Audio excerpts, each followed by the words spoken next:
আসসালামু আলাইকুম প্রিয় ফুটবল ফ্যান্স। ফুটবল বিশ্বে এই মুহূর্তে হান্সি ফ্লিককে কেন্দ্র করে চরম আলোচনা চলছে এবং বার্সেলোনা হান্সি ফ্লিকের মাধ্যমে আরও একবার রাইট অন ট্র্যাক। বার্সার এই ফুটবলটা, এই ব্র্যান্ডের ফুটবলটা দেখতে যথেষ্ট ভালো লাগছে। এমন অনেক পজিটিভিটি আছে এবং পজিটিভিটি রাখার যথেষ্ট পরিমাণ কিন্তু আসলে গুরুত্ব আছে, কারণ হান্সি ফ্লিক শুধুমাত্র বার্সাকে নতুনভাবে খেলাচ্ছেন না, বরঞ্চ তার সুপার অ্যাটাকিং একেবারেই স্ট্রেট কাট খেলার মাধ্যমে, ডিরেক্ট অ্যাপ্রোচের মাধ্যমে তিনি ফুটবল ভক্তদের, এমনকি নিউট্রাল ভক্তদের একটা বড় অংশেরও কিন্তু মনোযোগ কাটতে সক্ষম হয়েছেন।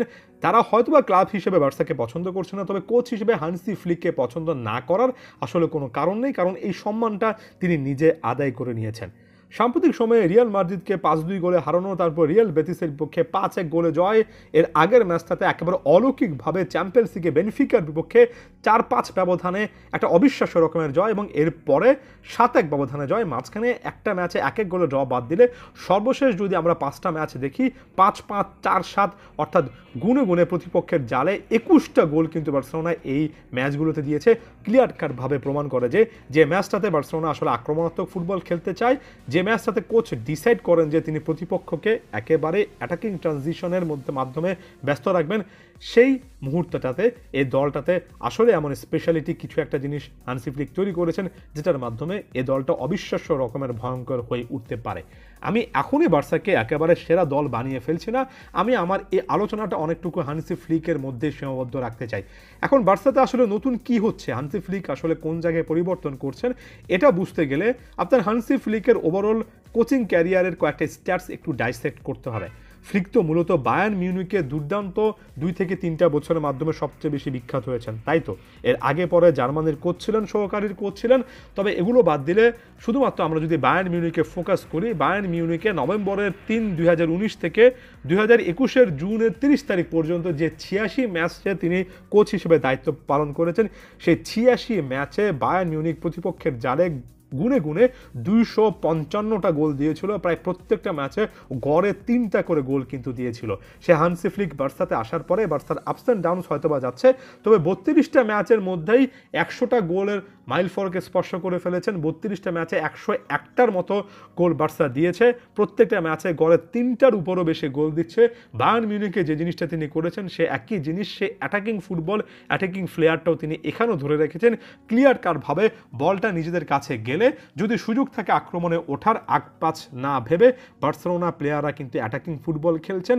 এবং গত একাধিক বছরে বার্সার বিখ্যাত টিকিটাকা স্টাইলের সবচেয়ে একটা বলাচড়ো হতাশাজনক ডিসপ্লে আমরা দেখেছি, যেখানে একের পর এক ব্যাকপাস, 2022-23-24 কথা ধরুন, ব্যাকপাসের পরে অনেকটুকু সময় নেওয়া, প্রতিপক্ষকে অ্যালাউ করা, খুব বেশি স্লো ফুটবল খেলা, এটার পরিবর্তে বল পেলেই আক্রমণাত্মক ফুটবল খেলা, ফুলব্যাকদেরকে উপরে উঠিয়ে আনা, কিছু না কিছুভাবে প্লে মেকিং পজিশনে কাউকে না কাউকে রাখা, ডি বক্সের মধ্যে প্লেয়ারদেরকে পারফেক্টলি ধরতে পারা। লামিন ইয়ামালের মতো একজন প্লেয়ারের খুবই অফেন্সিভ স্কিল, উইং এ যে তার বিধ্বংসী একটা ওভারঅল স্টাইল আছে, সেটা খুবই ভালোভাবে ইউটিলাইজ করা। রাফিনা, যিনি কিনা বিশাল পরিমাণ এরিয়া কভার করেন, তার সেই পরিশ্রমী যে একটা নেচার আছে, সেটার মাধ্যমে তার রানগুলোর বা ডিফেন্স স্প্লিটিং মুভমেন্টগুলোর মাধ্যমে একটার পর একটা গোল আদায় করে নেওয়া, এই জিনিসগুলো ক্লিয়ার কাটভাবে আসলেই বার্সাকে ফাইনাল থার্ডে যথেষ্ট পরিমাণ চাঙ্গা করেছে। এর পাশাপাশি লেভানডফস্কির মতো প্লেয়ার এখন পর্যন্ত যথেষ্ট ভালো গোল স্কোরিং ফর্মে আছেন। এটাকে ব্যালেন্স করার জন্য মার্ক কাসাদোর মতো একেবারে প্রপার একজন ডিস্ট্রিবিউটর কিন্তু হান্সি ফ্লিক নিয়ে এসেছেন। এর পাশাপাশি ডিফেন্সে জুলস কুন্ডের একটা উত্থান আমরা দেখেছি, যিনি কিনা এ সিজনের পারফরমেন্সের ভিত্তিতে ইউরোপের অন্যতম সেরা, অনেকের কাছে তর্ক সাপেক্ষে সবচেয়ে সেরা অ্যাটাকিং ফুলব্যাক কিন্তু এই মোমেন্টে নিজেকে দাবি করতেই পারেন। এই যে একটা পরিবর্তন, একই প্লেয়ারদেরকে আপনি অন্য কোচের অধীনে দিলে হয়তোবা এই বড় রকমের পরিবর্তন দেখতে পেতেন না। এবং এখানে আমি খুবই ক্লিয়ারলি বলতে চাই, এই পরিবর্তনটা পজিটিভ, তবে এটার আউটকামটা দিন শেষে ট্রফি জয়ের মাধ্যমে একেবারে খাপে খাপ মিলবে কিনা, ব্যাপারটা এমন নয়। কারণ এত বেশি অ্যাটাকিং খেলতে গেলে মাঝে মধ্যে একটা ক্যাওটিক সিনারিও তৈরি হয়, ব্যালেন্সটা আসলে ধরে রাখতে হয়। আপনার প্লেয়াররা যদি বা ওভারঅল আপনার কোনো একটা রেসে আপনার কারটা যদি অনেক বেশি ফাস্ট মুভমেন্ট করে, অবশ্যই ফাস্ট মুভমেন্ট করতে হবে, একই সাথে ব্যালেন্স ধরে রাখার, হুট করে ট্র্যাক থেকে বাইরে চলে নেওয়া যাওয়ার একটা ব্যাপার থাকে, যেটা হান্সি ফ্লিককে নিশ্চিত করতে হবে।